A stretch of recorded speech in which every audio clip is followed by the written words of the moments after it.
ہمارے لیے بڑی خوشی اور مسرت کی بات ہے کہ آج کے ہمارے اس پروگرام میں اہل علم صاحب فکر و نظر شخصیات رونق افروز ہیں، جن میں بہت ہی باکمال لاکھوں کے مجمع کو سنجیدگی بخشنے والی شخصیت، ایسی معائنات جو بین الاقوامی شخصیت ہے، جن کا علمی اور تحقیقی بیان سننے کا ہمیں موقع نصیب ہوا ہے، جن کا بیان بڑا جامع اور مفصل ہوا کرتا ہے، جو اہل سنت کے مجمع کو نور بخشتا ہے، جس نور سے لوگ اپنے ایمان کی، اپنے عقیدے کی حفاظت کرتے ہیں۔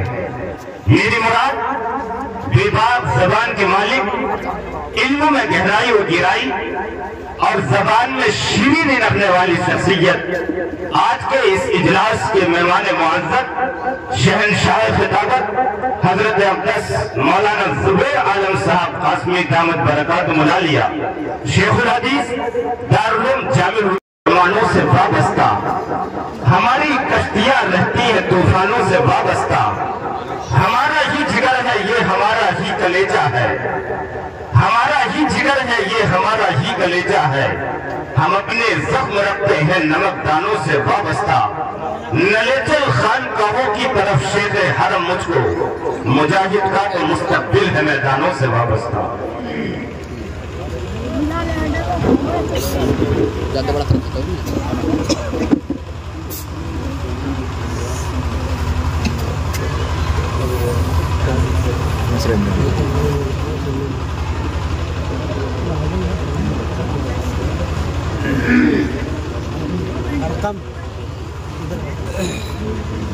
بسم اللہ الرحمن الرحیم،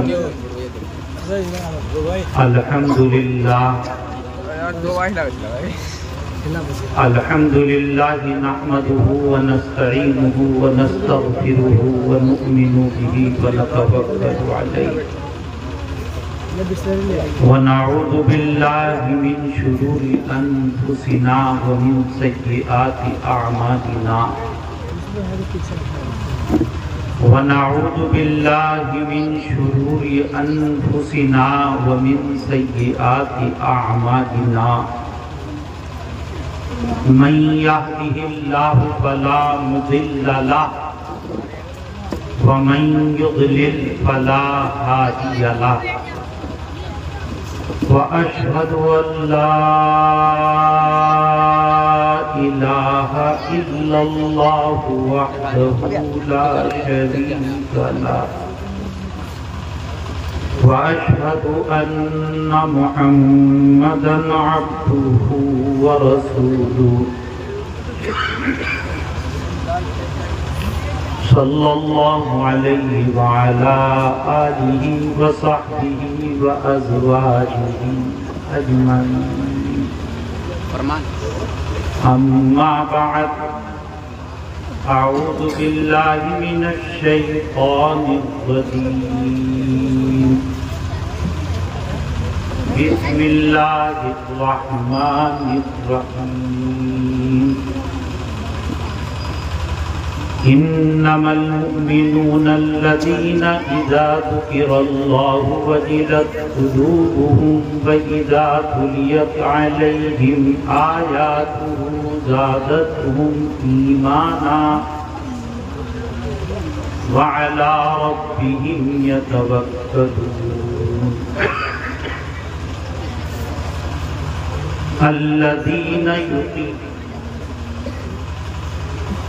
الذين يقيمون الصلاة ومما رزقناهم ينفقون،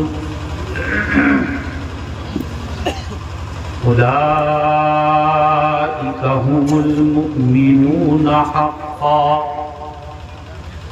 لهم درجات عند ربهم ومغفرة ورزق كريم، صدق الله العظيم۔ سبحان ربك رب العزة عما يصفون وسلام علی المرسلین والحمد للہ رب العالمین رب اشرح لی صدری ویسر لی امری رب اشرح لی صدری ویسر لی امری واحلل عقدۃ من لسانی.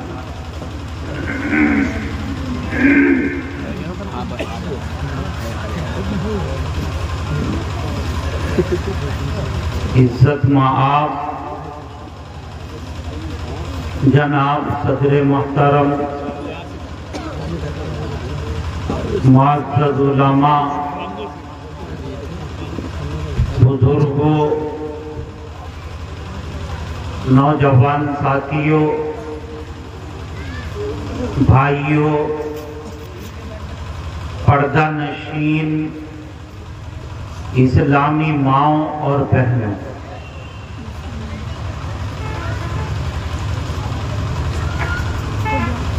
اس وقت سورہ انفال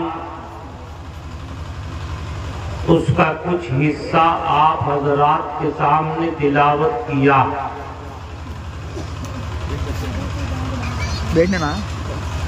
بہت مختصر وقت میں اللہ تبارک و تعالیٰ کی توفیق سے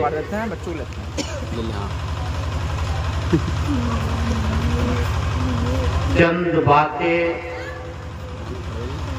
اور ان آیات کا ترجمہ آپ حضرات کے سامنے رکھنے کی کوشش کروں گا. دعا فرمائیں کہ اللہ تبارک و تعالی حق بات کہنے کی اور ہمیں سن کر سمجھ کر عمل کرنے کی توفیق عطا فرمائے.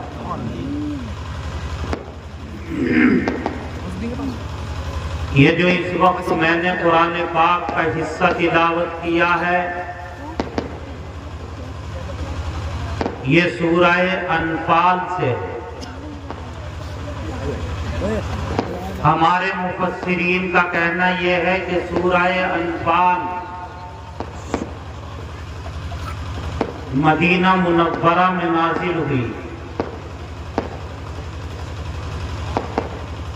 جو صورتیں ہجرت سے پہلے نازل ہوئیں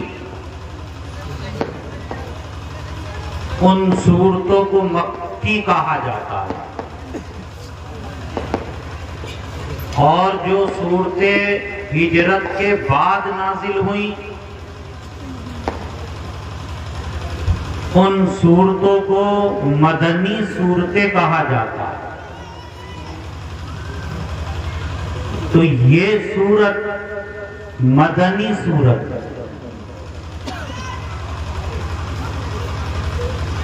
یہ جو آیتیں میں نے اس وقت آپ حضرات کے سامنے پڑھی ہیں،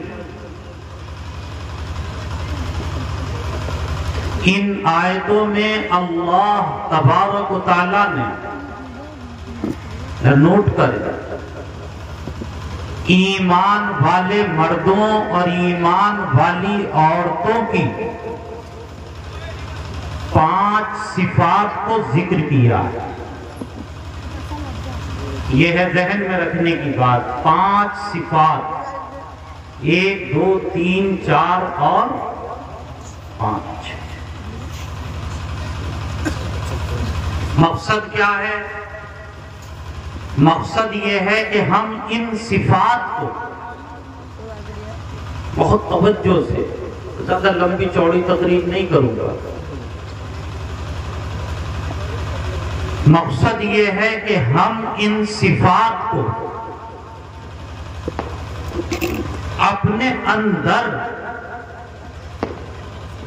اتارنے کی کوشش کریں. اللہ توفیق عطا فرمائے. اور پھر ان 5 صفات پر اللہ تبارک و تعالیٰ نے وعدے پہلے 5 صفات مائیں بہنیں بیٹھی ہوں وہ بھی توجہ سے. پہلی صفت یہ ہے انما المؤمنون الذین اذا ذکر اللہ وجلت قلوبہم، کہ مومن مردوں کی اور مومن عورتوں کی، نوٹ کریں اسے، مومن مردوں کی اور مومن عورتوں کی، ایمان والے مردوں کی اور ایمان والی عورتوں کی صفت یہ ہے کہ جب اللہ کا ذکر ہوتا ہے تو ان کے دل مچل جاتے ہیں، انہیں اللہ کے ذکر میں لذت ملتی ہے، انہیں اللہ کے ذکر میں اطمینان ملتا ہے، ان کے دل لپکتے مائل ہوتے ہیں اللہ کے ذکر کی طرف۔ وہ ایک مشہور عربی کا مقولہ ہے نا کہ جیسے پانی میں مچھلی کو سکون ملتا ایسے ہی ایمان والے کو مسجد میں سکون۔ یہ پہلی صفت۔ اچھا، ان کے دل مچلتے کیوں ہیں؟ اللہ کے ذکر کی طرف ان کے دل مائل کیوں ہوتے ہیں؟ انہیں معلوم ہے کہ اللہ کے ذکر کی قدر و قیمت کیا۔ ہاں، آج جو پریشانی ہے وہ پریشانی یہ ہے، مسئلہ یہ ہے آج کہ ہمیں اللہ کے ذکر میں وزن ہے، یہ پتہ۔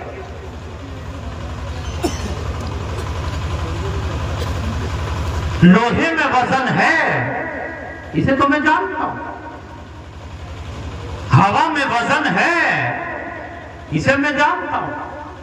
جناب سونے اور چاندی میں وزن ہے، اسے میں جانتا ہوں۔ سرجن نگر کے ایمان والوں، میں یہ کہنے کے لیے آیا کہ اللہ کے ذکر میں سب سے زیادہ وزن نہیں۔ حدیث سناؤں آپ کو، ذرا سنیے کتنا وزن ہے اللہ کے ذکر۔ میرے اور آپ کے پیارے نبی محمد عربی صلی اللہ علیہ وآلہ وسلم نے ارشاد فرمایا کہ جب ایمان والا ایک مرتبہ، کتنی مرتبہ بھائی؟ جب ایمان والا صرف ایک مرتبہ دل کی گہرائی سے کہتا ہے سبحان اللہ، کہہ دو آپ بھی کوئی، آپ کہیں گے مولانا کیوں کہلایا آپ نے؟ سنیے، حضور اکرم صلی اللہ علیہ وسلم نے فرمایا کہ جب ایمان والا ایک مرتبہ یہ کہتا ہے سبحان اللہ تو اس کا ثواب کتنا ہے، اس کا کتنا ثواب ہے؟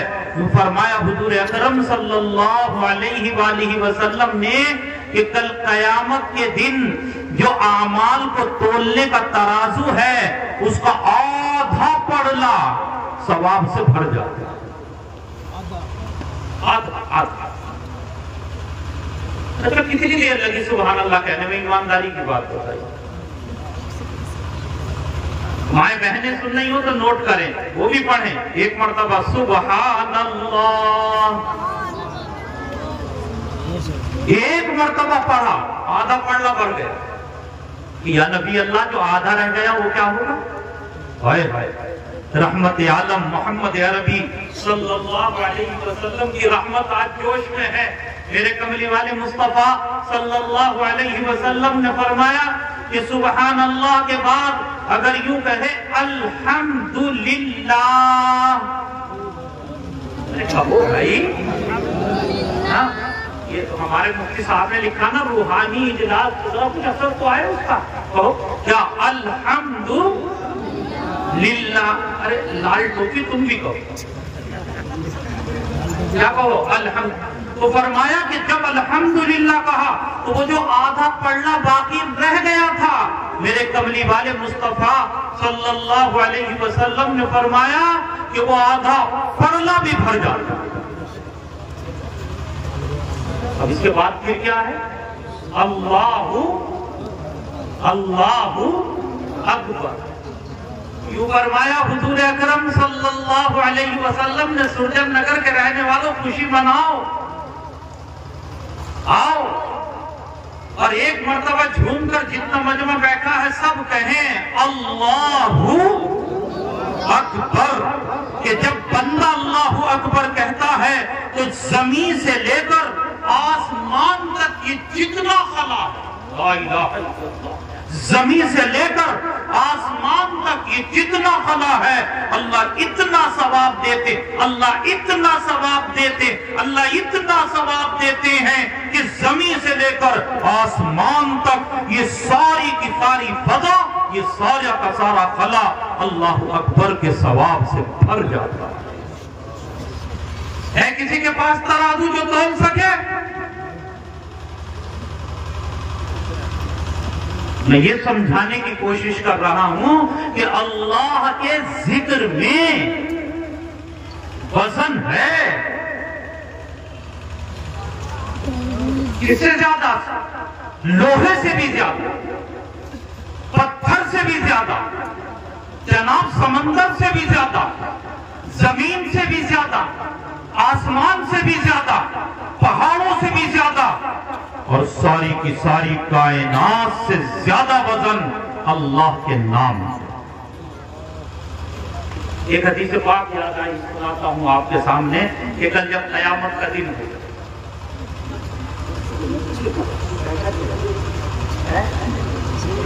بیٹھا میری خبر میں بھی تصدیق ہے، کل قیامت کے دن اللہ تبارک و تعالی میزان لگا ہوا ہوگا، ترازو لگی ہوئی ہوگی، اعمال تولے جا رہے ہیں۔ کیا تولے جا رہے ہوں گے بھائی؟ اعمال۔ دیکھو ایک بات اور یاد رکھنا، اعمال گنے نہیں جاتے۔ ایک نے 15 رکھتے پڑھی، اس نے 20 رکھتے پڑھی، کیا گرے جاتے ہیں؟ اعمال تولے جاتے ہیں۔ اس سے یہ پتہ چلا ترازو لگے گا، ترازو گنے نہیں جائیں گے کہ بھائی کس نے کتنے روزے رکھے، نہیں، اعمال تولے جائیں گے۔ اور کون سا عمل؟ ارے جب تولے جائیں گے تو کیا کس چیز کا فائدہ ہوگا؟ وزن کا۔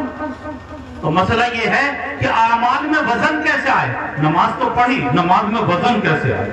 روزہ تو رکھا، روزے میں وزن کیسے آئے؟ تلاوت تو کی، تلاوت میں وزن کیسے آئے؟ تسبیح تو کی، تسبیح میں وزن کیسے آئے؟ اللہ اللہ تو کیا، اس میں وزن کیسے آئے؟ ہائے ہائے، میرے مشائخ نے بیان کیا، اللہ مجھے جزائے خیر دے کہ اعمال کے اندر وزن، توجہ، اعمال کے اندر وزن اخلاص سے پیدا ہوتا ہے۔ اعمال میں وزن کس سے پیدا ہوتا ہے؟ اخلاص سے۔ جتنا اخلاص ہوگا اتنا ہی عمل بڑھ جائے گا، جتنا اخلاص ہوگا اتنا ہی وزن، بتاؤں کتنا بڑھے گا؟ میرے کملی والے مصطفیٰ صلی اللہ علیہ وسلم نے فرمایا کہ جب کوئی بندہ اللہ کی رضا کے لیے ایک کھجور صدقہ کرتا ہے، کیا صدقہ کرے بھائی؟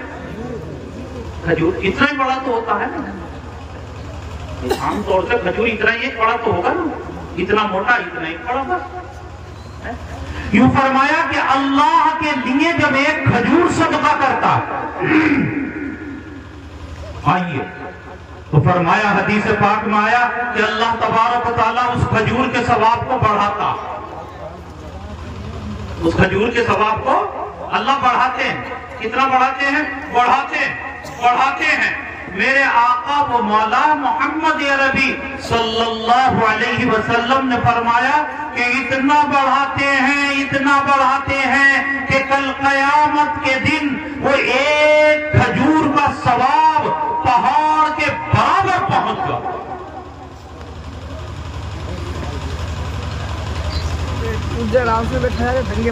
تو جو وزن آتا ہے، میرے کہنے کا مقصد یہ ہے، وہ اخلاص کس آتا ہے؟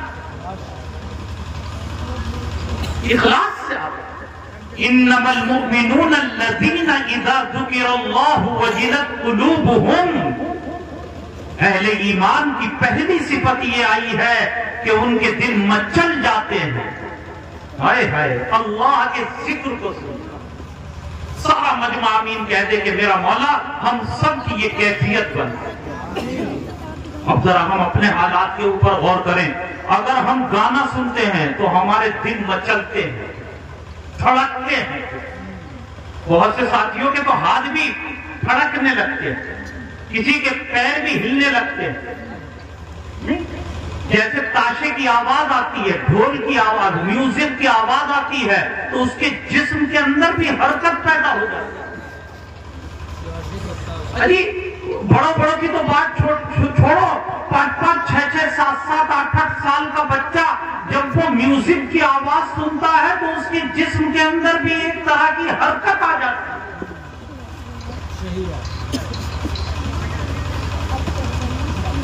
یوں فرمایا کہ ایمان والوں کی صفت یہ ہے کہ جب وہ اللہ کے ذکر کو سنتے ہیں تو تڑپ جاتے ہیں، اب ان کے جسم میں حرکت پیدا ہوتی ہے، اب ان کی زبان سے سبحان اللہ نکلتا ہے، اب ان کے دل خوش ہوتے ہیں، ان کے کان اس کی طرف متوجہ ہوتے ہیں۔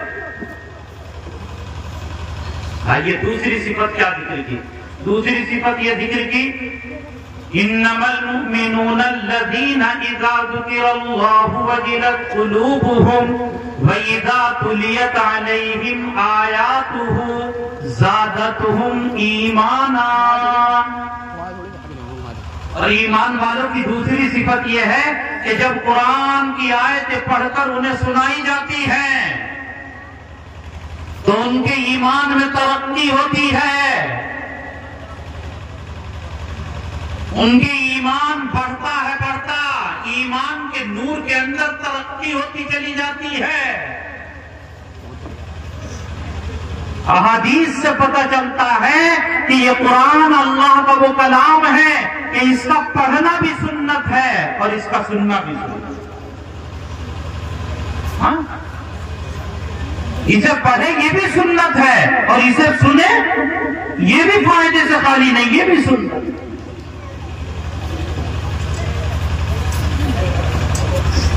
یہ دوسری صفت اہل ایمان کی ذکر کی گئی ہے، مردوں کی بھی اور عورتوں کی بھی۔ حضرت علی کرم اللہ وجہہ نے ایک مرتبہ نصیحت کی 3 چیزوں کی، تو تیسرے نمبر پر جو وصیت کی تھی وہ یہ نصیحت کی تھی کہ قراءۃ القرآن، کہ اپنے بچوں کو، اپنے گھر والوں کو قرآن کی تعلیم دو،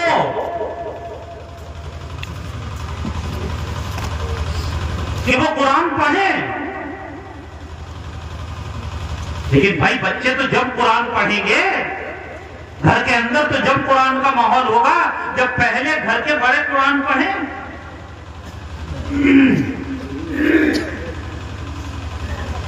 اگر ہم یہ چاہتے ہیں کہ ہمارا بچہ صبح کو اٹھے اور قرآن پڑھے، قرآن پاک کی تلاوت کرے، تو اس کے لیے جو بڑے ہیں ان کی ذمہ داری یہ ہے کہ وہ صبح کو اٹھے اور قرآن پڑھے۔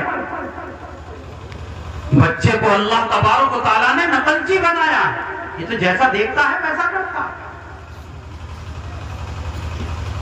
یہ تو جیسا دیکھے گا ویسا کرے گا۔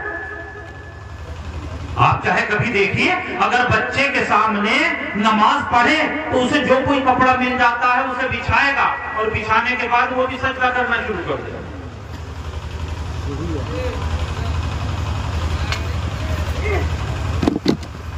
کپڑا بچھا کے سجدہ کرنا شروع کرے گا، چاہے پچھم کو کرے یا دکن کو کرے، لیکن سجدہ کرے گا۔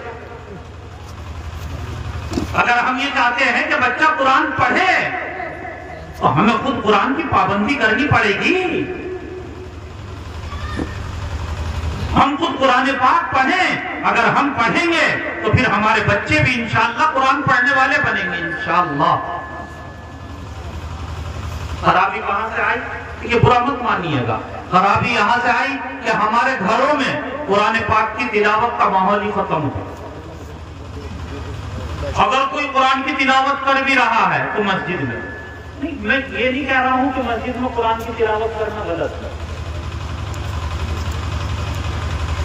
ورنہ پہلے عام طور سے ہمارے یہاں اس چیز کا رواج تھا کہ صبح کو گئے، گھر میں بیٹھے اور قرآن کی تلاوت ہو رہی ہے، بچی یہ دیکھتی تھی وہ بھی پڑھتی تھی، بچے دیکھتے تھے وہ بھی پڑھتے تھے۔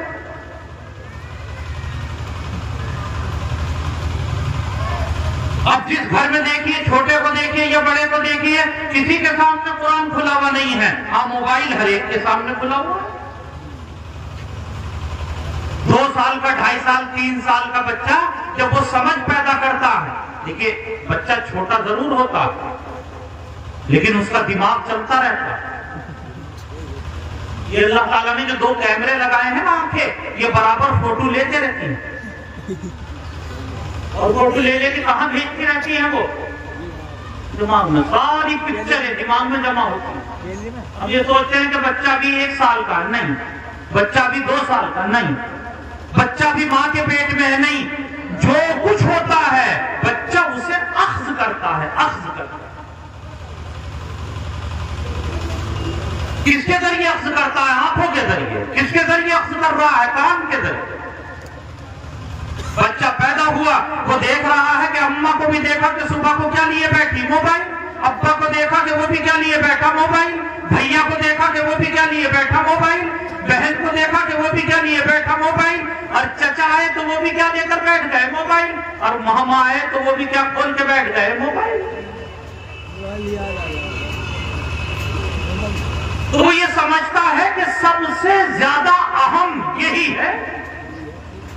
اس کے دل کے اندر جو یقین بیٹھ رہا ہے وہ اللہ کا نہیں، موبائل کا بیٹھ رہا ہے.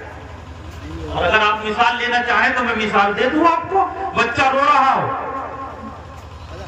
کیونکہ اس کے دل میں جو بیٹھا ہوا ہے نا، بچہ رو رہا ہو، آپ کہہ دیں کہ بچہ اللہ اللہ، نہیں چپے گا.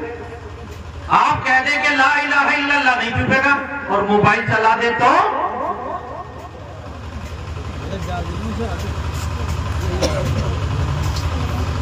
اگر ہم یہ چاہتے ہیں کہ ہمارا گھر تلاوت والا بنے تو سرجن نگر کے جتنے بڑے ہیں، سرجن نگر کے جتنے باپ ہیں، جو دادا یہاں بیٹھے ہوئے ہیں، جو مائیں میری باتیں سن رہی ہیں، جو بڑی بہنیں میری باتیں سن رہی ہیں، ان کی ذمہ داری ہے کہ وہ اپنے گھر کے ماحول کو تلاوت والا بنائیں. اور پھر دیکھنا انشاءاللہ اگر میرا آنا کسی اور وقت میں ہوا تو سرجن نگر کے اندر ہر گھر سے قرآن پاک کی تلاوت کی آواز آئے گی انشاءاللہ.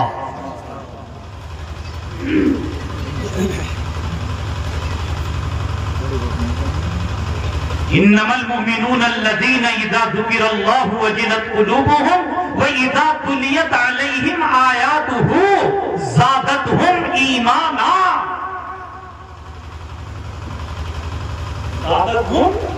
ایمان. تیسری صفت کیا ذکر کی وہ بھی جلدی سنیے.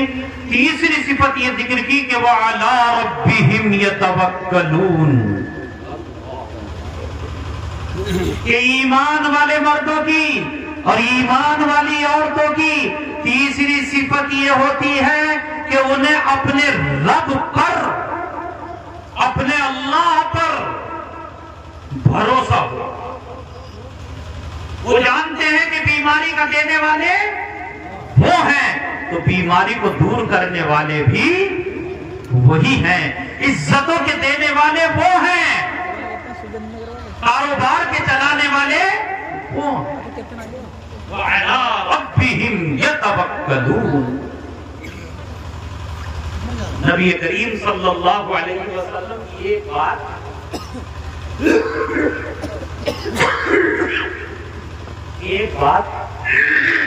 مجھے یاد آئی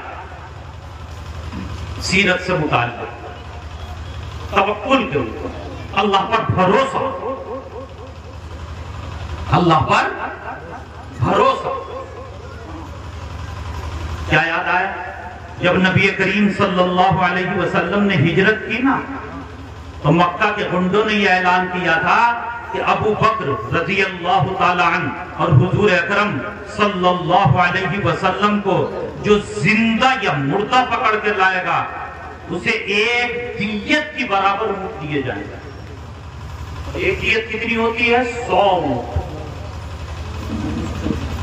100 اونٹ اسی زمانے میں قیمتی نہیں تھے، آج بھی بہت قیمتی ہے. 100 اونٹ. لہذا مکہ والے چاروں طرف پھیل گئے. اور یہ جو مکہ والے تھے نا، یہ نشانات قدم کو سونگا کرتے تھے، سونگا، جیسے ہم خوشبو سونگتے ہیں نا قدم، انہیں لوگوں کے نشانات سونگ لیا کرتے تھے۔ تو یہ نشانات سونگتے سونگتے سونگتے سونگتے اس مقام پر پہنچ گئے، اس غار پر پہنچ گئے، اور کوئی ہے کتنے لوگ ہیں صرف، اور وہ کیا، وہ پوری کی پوری فوج ہے، ہاتھ میں ننگی تلواریں ہیں، اور وہ تلاش کرتے کرتے اس غار کے دہانے تک پہنچ گئے۔ صورتحال یہ ہے کہ صدیق اکبر رضی اللہ تعالیٰ عنہ بیٹھے ہوئے ہیں، اور میرے کملی والے مصطفیٰ صلی اللہ علیہ وسلم اپنا سر آپ کی دان پر رکھتے ہوئے آرام کر رہے ہیں۔ آئے حضرت صدیق اکبر نے دیکھا، جب دیکھا تو گھبرا گئے۔ میرے آقا علیہ الصلوۃ والتسلیم نے کہا کہ صدیق کیا بات، یہ چہرے کا رنگ کیوں بدل رہا؟ اللہ اکبر، یہ چہرے کا رنگ کیوں بدل رہا ہے؟ صدیق اکبر نے کہا کہ یا نبی اللہ، پہنچ گئے، ہم 2 ہیں، وہ 100 ہیں۔ مطلب یہ نہیں کہ آپ کہنے لوگوں مجھے صاحب گنتی کہاں سے رکھ دی آپ نے، اور تمہارا کثرت کہ ہم 2 ہیں، یہ تو میں نے وزن جوڑ دیا، ہم 2 ہیں تو وہ 100 ہیں۔ ان کے پاس تلواریں ہیں، ان کے پاس فوج ہے، ان کے پاس ہتھیار ہیں، اور ہم تنہا ہیں۔ اگر انہوں نے ہمیں دیکھ لیا تو بچیں گے کیسے؟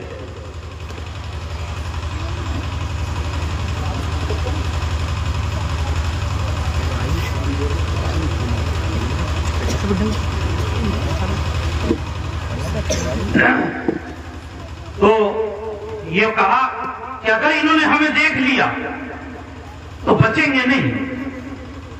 نبی کریم صلی اللہ تعالی علیہ وآلہ وسلم نے بڑا عجیب و غریب جملہ اس وقت ارشاد فرمایا تھا کہ جس سے بڑھ کے توکل کی مثال کوئی ہوئی نہیں۔ توکل کی مثال اس سے بڑھ کر پورے اسلامی لٹریچر میں ہوئی نہیں۔ آپ نے فرمایا کہ ابو بکر لا تحزن ان اللہ معنا۔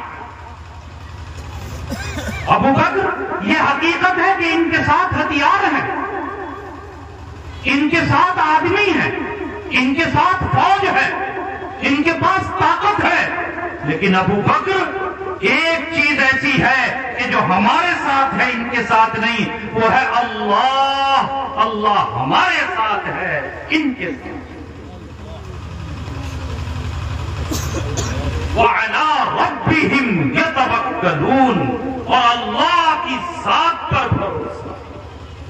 یہ ایمان والے کی تیسری صفت ہوتی ہے۔ چوتھی صفت الَّذِينَ يُقِيمُونَ الصَّلَاةَ، کہ ایمان والے نماز کی اقامت کرتے ہیں، پڑھتے نہیں، پڑھنا اور چیز ہے، اقامت کرتے ہیں۔ اقامت پڑھنا اور ہے، پڑھنا اور ہے، ہاں اقامت کرتے ہیں۔